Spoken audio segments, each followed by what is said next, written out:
3 کام عید کا چاند نظر آنے سے پہلے پہلے ہمیں مضبوطی سے تھام لینے چاہیے۔ سب سے پہلا کام کیا کرنا ہے؟ سیدنا ابو بکر صدیق رضی اللہ تعالی عنہ کو اللہ کے رسول نے طریقہ سکھایا، اور طریقہ کیا ہے؟ اچھا وضو کرو، لگا کے وضو کرو۔ من توضأ فأحسن وضوءه، جو وضو کرتا ہے اور خوبصورت وضو کرتا ہے۔ خوبصورت وضو سے مراد کیا ہے؟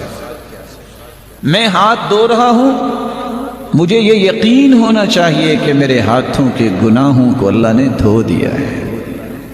دل لگا کے میں ہاتھ دھوتا ہوں، جلدی سے نہیں۔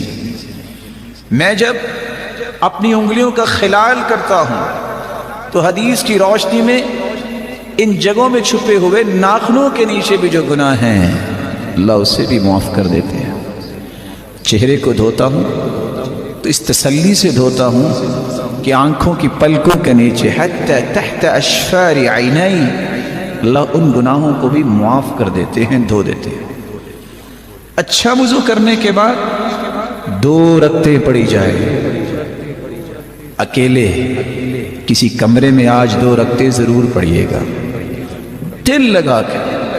یقبل بوجہہ وقلبہ، دل کو بھی اللہ کی طرف لگا کے، چہرہ بھی قبلہ کی طرف کر کے، قلب و قالب کو اللہ کی طرف لگا کے 2 رکعتیں پڑھ لیں۔ 2 رکعتیں پڑھنے کے بعد لا يحدث فیہما نفسہ، ان 2 رکعتوں کو پڑھتے وقت دنیا کا کوئی خیال نہیں آنا چاہیے، کوئی اور دل میں بات نہ لائیے، سوچ کے پڑھنا میں اپنے رب سے کیا کہہ رہا ہوں، سوچ کے پڑھنا کہ سبحان ربی الاعلی اور سبحان ربی العظیم، میں کتنے عظیم اور بلند و بالا رب سے ہم کلام ہو رہا ہوں۔ 2 رکعتیں جو ایسا پڑھ لیتا ہے، اللہ کے رسول صلی اللہ علیہ وآلہ وسلم نے 2 خوشخبریاں دی ہیں۔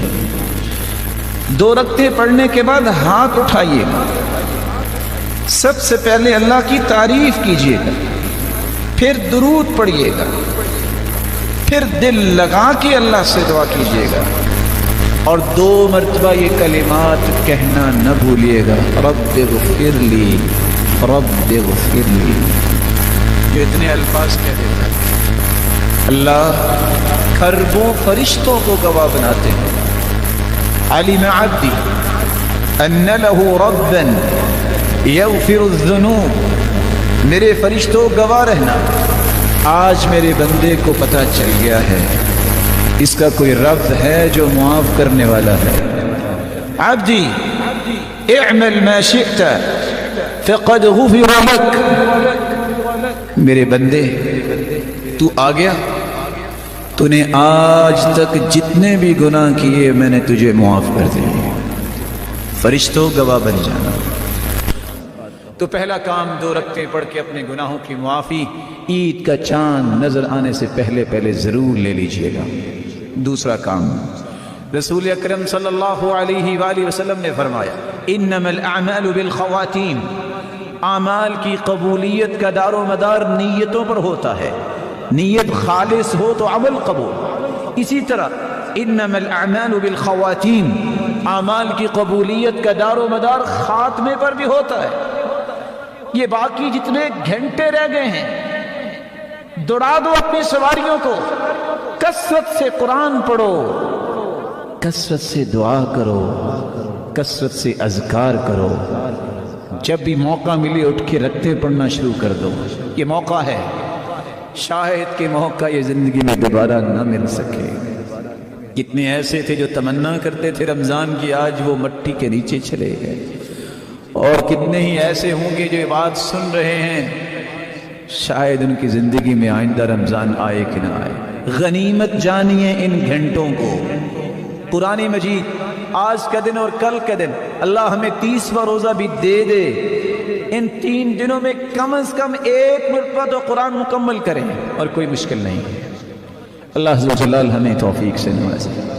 تیسرا اور آخری کام جو چاند نظر آنے سے پہلے آپ کو کرنا چاہیے، اپنے گھر والوں کو بھی اس کام پہ لگائیں کہ وہ بھی اپنے رب سے معافیاں مانگ لیں، اللہ کی رحمتوں اور برکتوں کو سمیٹ لیں۔ کس طرح صحابہ کرام رات کو چھینٹے لگاتے اپنے گھر والوں پہ، اٹھو اٹھو، اللہ کی رحمتیں تقسیم ہو رہی ہیں، برکتوں کا نزول ہو رہا ہے، اپنے گھر والوں کو مت بھولیے۔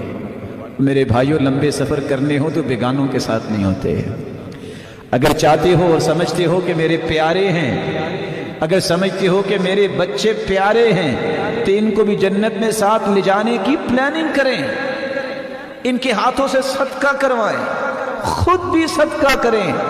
یہ 2 دن رہ گئے ہیں اللہ کو راضی کرنے کے لیے اور رسول اللہ صلی اللہ علیہ وآلہ وسلم کی سنت کو زندہ کرتے ہوئے آپ اس قدر سخاوت کرتے کہ ریح المرسلہ، جس طرح تند و تیز ہوائیں ہوتی ہیں، اس طرح صدقہ کیا کرتے رمضان میں۔ اور کچھ لوگوں کا کہنا ہے کہ میں کسی کو دکھا کے نہیں کروں گا، کوئی بات نہیں، جس طرح چھپا کے صدقہ کرنا افضل ہے، بعض دفعہ لوگوں کے سامنے صدقہ کرنا بھی افضل ہوتا ہے، جس کو دیکھ کے دوسرے صدقہ کریں۔ نیت کو اللہ دیکھتا ہے، اللہ کی رضا کے لیے۔ کتنے لوگ مسکین اور فقیر ہیں، ان پہ صدقہ کیجئے، وہ بھی عید کی خوشی میں شریک ہوں، ان کو بھی محسوس نہ ہو کہ ہماری خوشی کہاں، ان تک بھی اللہ کا دیا ہوا مال پہنچائیے۔